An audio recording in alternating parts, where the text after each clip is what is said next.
The continuing death and destruction in Syria have intensified international concern, but have not changed the strategic situation. The West and key Arab countries don't want to do anything that would strengthen the militant wings of the Syrian opposition.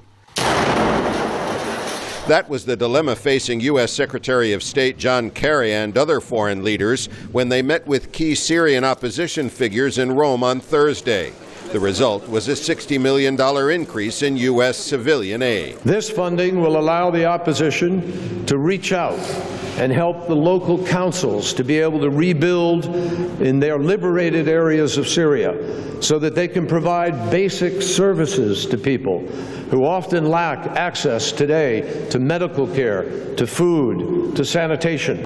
The United States will also, for the first time, provide aid directly to the Syrian rebel fighters, combat rations and medical supplies, but not the weapons, vehicles, and body armor they want.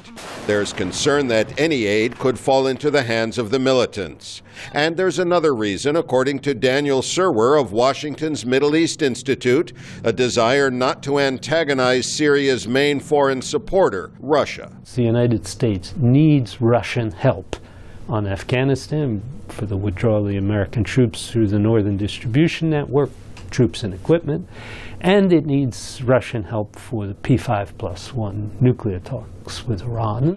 Still, Serwer says the limited U.S. aid will be significant.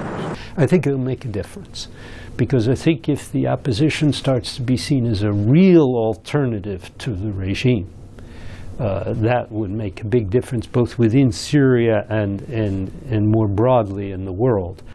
That is what Secretary Kerry said, indicating the idea is to provide a credible alternative not only to the regime, but to militant rebel groups that have been effective at providing services in liberated areas. Salman Sheikh of the Brookings Institution agrees there's an important political element to the new U.S. aid, but he says it won't make much practical difference. The United States is edging forward, but in of itself, biscuits and band-aids are not going to change the conflict on the ground. The conflict is in a very dangerous situation now. Secretary Kerry wants the new international aid to change Syrian President Bashar al-Assad's calculation about whether he should resign or continue to fight. Previous efforts have not.